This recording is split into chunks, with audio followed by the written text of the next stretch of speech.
India's largest digital media network Suman టీవీతో చేతులు కలపండి. ఫ్రాంచైజ్ ద్వారా లోకల్ మీడియా పార్ట్నర్ అవ్వండి. Hello, welcome to Suman TV. నేను మీ నాగరాజు బైరిశెట్టిని.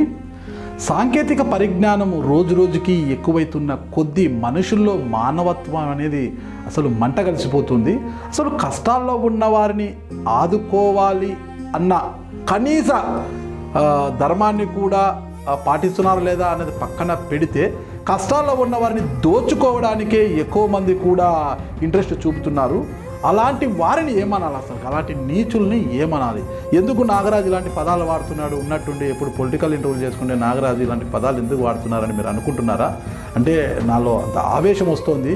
ఒక నీచుడి గురించి విన్నప్పుడు నాకు అంత ఆవేశం వస్తుంది. ఆ ఆవేశానికి గల కారణం కూడా ఈ వీడియో చూస్తే మీకే అర్థమవుతుంది. ఒకసారి ఈ వీడియో చూడండి.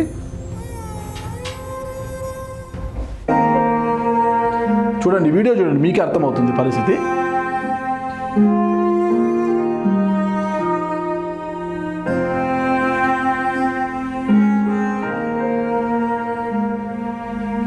చూశారు కదా ఇద్దరు ఎలా ఉన్నారు? ఇద్దరు కూడా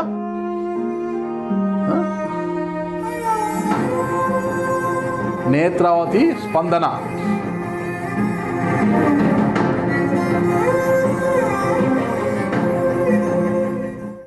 చూశారు కదా, ఈ చిట్టి తల్లి పేరు నేత్రావతి, ఈ చిట్టి తల్లి పేరు స్పందన.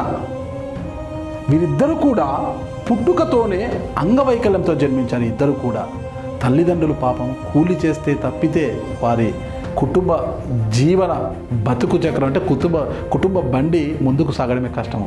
అలాంటి కుటుంబంలో అంటే అనంతపురము ఉమ్మడి జిల్లాలో రాప్తాడు నియోజకవర్గం, రాప్తాడు మండలం, ఎర్రగుంట్లపల్లిలో ఆదినారాయణ దంపతులకు స్పందన, నేత్రావతి ఇద్దరు కుమార్తెలు. ఇద్దరు కూడా పుట్టుకతోనే అంగవైకల్యంతో జన్మించారు. ఇద్దరిలో అంటే అంగవైకల్యాన్ని కూడా వాళ్ళు జయించి సరస్వతి పుత్రికలుగా మారిపోయారు. నేత్రావతి 10వ తరగతిలో మండలంలోనే టాపర్గా నిలిచింది. స్పందన కూడా ప్రస్తుతము 10వ తరగతి చదువుతోంది ఎర్రగుంట్లపల్లిలోనే. అయితే ఇప్పుడు స్పందన కూడా స్కూల్ టాపర్గానే ఉంటుంది. ఖచ్చితంగా త్వరలో జరగనున్న 10వ తరగతి పరీక్షల్లో స్కూల్ టాపర్గా నిలుస్తుందని అక్కడ ఉపాధ్యాయులు కూడా చెప్పారు. ఇకపోతే మనము నేత్రావతి విషయానికి వస్తాం. నేత్రావతి 10th ఇంటర్ చదివిన తర్వాత టీటీసీ చేసి ఇప్పుడు అనంతపురం కాలేజీలో డిగ్రీ ఫైనల్ ఇయర్ చదువుతోంది. డిగ్రీ తర్వాత తను ఎంబీఏ చేయాలని, ఎంబీఏ తర్వాత సివిల్స్ సాధించాలని ఒక పట్టుదలతో ముందుకు పోతుంది. ఆ దిశగా కృషి కూడా చేసింది. అయితే ఈ కుటుంబానికి ఆర్థిక కష్టాలు చుట్టుముట్టాయి. అంటే తండ్రి ఆటో డ్రైవరు, అంటే తండ్రికి ఆటో ఉన్నప్పటికీ ఆటో కూడా తన సొంతం కాదు. గ్రామస్తులంతా కూడా చందాలు పోగు చేసి ఆటో కొనిస్తే ఆ ఆటోను తోలుకొని కుటుంబాన్ని పోషించుకోవాలని చూస్తుంటే, కానీ అది కూడా చాలా ఇబ్బందికరంగా ఉంది. ఎందుకంటే ఇద్దరు కూడా అంగవైకల్యం, అంటే ఇద్దరు కూడా అడుగున్నర మాత్రమే ఉంటారు. ఇద్దరికి కాళ్ళు చేతులు ఏమీ పనిచేయరు. అంటే తల్లిదండ్రులు ఇద్దరు ఎత్తుకొని, ఇంతకుముందు మీరు స్టార్టింగ్లో వీడియోలో చూశారు కదా, ఆ చంటి బిడ్డల పరిస్థితి ఎలా ఉంది అనేది కూడా మీరు చూశారనమాట. అంటే ఆ పరిస్థితులు వాళ్ళని ఎలా పడితే అలా ఎత్తలేమన్నమాట. మొత్తం కూడా వాళ్ళకి ఇదంతా మజిలే ఉంటుంది, ఎముక ఉండదు. అంటే అది పెయిన్ వస్తుంది. వాళ్ళని ఎలా పడితే అలా ఎత్తి, తల్లిదండ్రులకు మాత్రమే తెలుసు వాళ్ళని ఎలా హ్యాండిల్ చేయాలి, ఎలా ఎత్తుకోవాలని. ఎవరు పడితే వాళ్ళు ఎత్తితే వాళ్ళు చాలా ఇబ్బంది పడతారంట. ఈ పరిస్థితుల్లో చిన్న కుమార్తెను ఎర్రగుంట్లపల్లిలో స్కూలుకు వదలాలన్నా, పెద్ద కుమార్తెను అనంతపురంలో కాలేజీకి తీసుకురావాలన్నా కూడా ఆదినారాయణ వీరిని స్కూల్కి తీసుకెళ్ళడానికి, కాలేజీ తీసుకురావడానికే ఆటో తోలడానికి సరిపోతుంది. ఇంకా ఆయన బాడుగులకు ఆటో తోలలేని పరిస్థితి ఉంది. ఈ నేపథ్యంలో తల్లి కూలి పనులకు వెళ్ళు కుటుంబాన్ని పోషించే బాధ్యత తీసుకుందంటే ఇంత కష్టాల్లో ఉన్నారు. అయితే వీరి కష్టం గురించి తెలిసిన సుమన్ టీవీ ఎర్రగుంట్లపల్లికి వెళ్ళి గత 2 నెలల క్రితము ఈ కుటుంబాన్ని, ఆ చంటి బిడ్డల్ని ఇంటర్వ్యూ చేయడం జరిగింది. వారి యొక్క పరిస్థితి గురించి వివరించడం జరిగింది సుమన్ టీవీ. అయితే ఎవరైనా వీరి పరిస్థితి చూసి ఆ కుటుంబాన్ని కాకుండా ఈ చంటి తల్లుల ఉన్నత విద్యకు కావచ్చు, ఏదైతే ఈ చిట్టి తల్లి నేత్రావతి కోరుకుందో ఈ డిగ్రీ తర్వాత ఎంబీఏ చేయాలని, ఎంబీఏ చదువు కావచ్చు, సివిల్స్ కోచింగ్ కావచ్చు, అవసరమైన ఆర్థిక సాయాన్ని ఎవరైనా ఇస్తారేమో, అందజేస్తారేమో అనే ఉద్దేశంతో, ఎవరైనా మనసున్న మారాలు ముందు కోసం ఉద్దేశంతో సుమన్ టీవీ ఈ కుటుంబం యొక్క, చంటి బిడ్డల యొక్క కష్టాలను సుమన్ టీవీ వెలుగులోకి తీసుకురావడం జరిగింది. అయితే ఎంతమంది మనసున్న మహారాజులు సాయం చేశారు, ఒకరిద్దరు చేశారులేండి పాపం, వారికి తోచిన సాయం చేశారు. వారందరికీ కూడా నేను సుమన్ టీవీ తరపున చేతులు జోడించి నమస్కరిస్తున్నాను. అసలుకి కూడా అలాంటి వారికి సాయం చేసేందుకు సుమన్ టీవీ ఏం చేసింది అనుకోవచ్చు, మా తరపున మేము చేశాము, ఒక వీడియో చేసి సోషల్ మీడియాలో పోస్ట్ చేయడం జరిగింది, తద్వారా వారికి అంతో ఇంతో ఆర్థిక సాయం జరిగిందనే చెప్తాను. అయితే ఇదే వీడియోని బేస్ చేసుకుని ఇందులో మేము వీరికి సంబంధించిన ఒక ఫోన్ నంబర్ కావచ్చు, బ్యాంకు ఖాతా నంబరు అన్నీ కూడా ఇవ్వడం జరిగిందనమాట.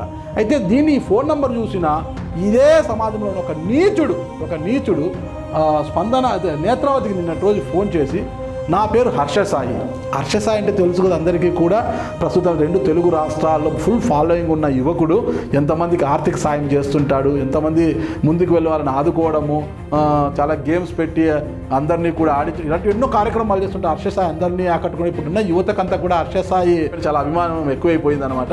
అంటే అలాంటి హర్షసాయి పేరు వాడుకుని నేను హర్షసాయిని మాట్లాడుతున్నాను, ఇప్పుడే మీ వీడియో చూశాను, నాకు చాలా బాధేసింది, మీకు నేను 3 లక్షల రూపాయలు పంపుతాను, మీ అకౌంట్ నెంబర్ చూశాను, నా అకౌంట్ నెంబర్ పంపిస్తాను, మీకు ముందుగా మీరు 5,000 నాకు పంపిస్తే నేను మీ అకౌంట్లోకి 3 లక్షలు వేస్తాను అంటూ ఆ నీచుడు ఆ అమ్మాయికి ఫోన్ చేసి అడిగితే, వెంటనే ఆ అమ్మాయికి నాకు ఫోన్ చేసింది, సార్ ఇట్లా సోన్సో హర్షసాయి పేరుతో నాకు మెసేజ్ కూడా పంపించింది, సోన్సో హర్షసాయి పేరుతో నాకు ఒకతను ఫోన్ చేశాడు, ఈ నంబర్ నుంచి నాకు ఫోన్ వచ్చింది, నాకు 3 లక్షలు సాయం చేస్తాడంట, ఇది మెసేజ్.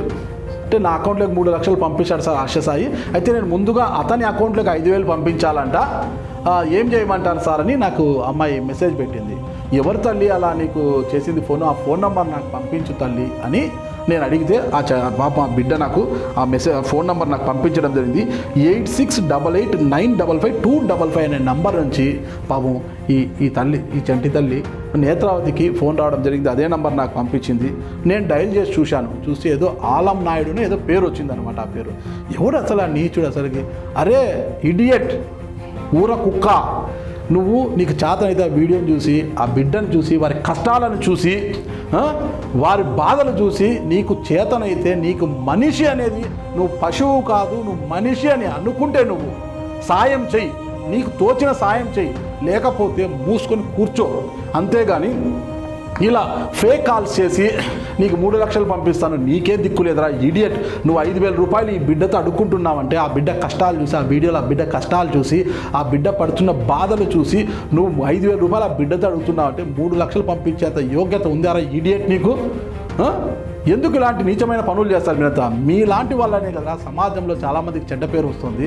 అసలు ఏమైనా న్యాయం ఉంది అసలుకి? వెంటనే వీడికి అసలుకి పోలీస్ కేసు పెట్టి ఇలాంటి కుక్కల్ని లోపలేయించాలి. ఫస్ట్ వీళ్ళ మీద కేసులు నమోదు చేసి అరెస్ట్ చేసి జైలుకు పంపించాలంటే నీచుల్ని. వీళ్ళ బాధ చూస్తుంటే అసలుకి గుండె తరుక్కుపోతుంది.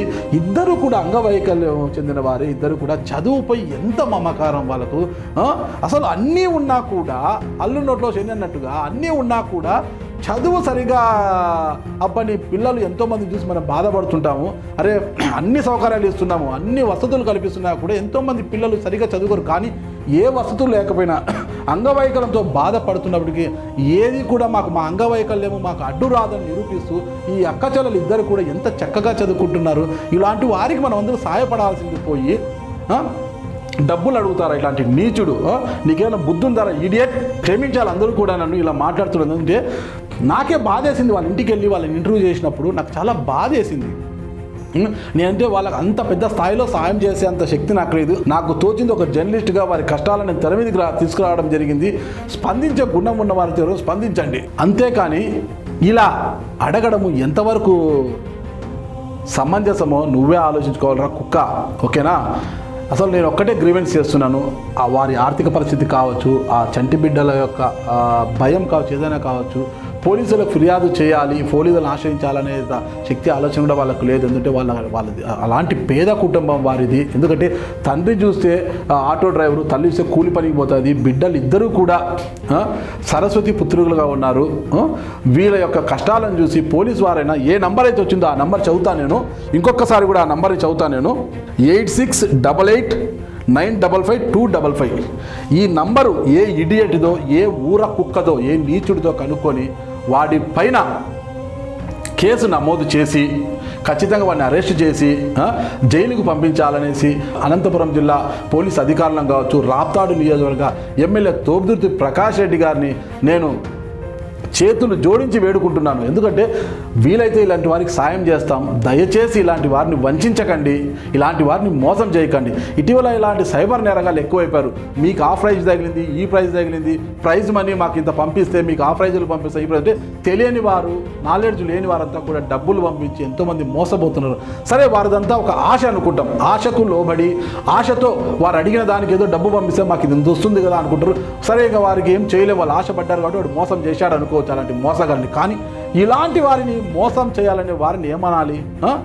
నీచులు అనాలా, ఊరకుక్కలు అనాలా, వెధవలు అనాలా, ఏమనాలి? దయచేసి ఒక్కసారి అందరూ కూడా ఆలోచించండి. మనసున్న మహారాజులు చేతులు జోడించి అడుగుతున్నా నేను, మీకు వీలైతే ఎవరైనా కూడా వీలైతే సాయం చేయండి, లేకపోతే సైలెంట్గా ఉండండి.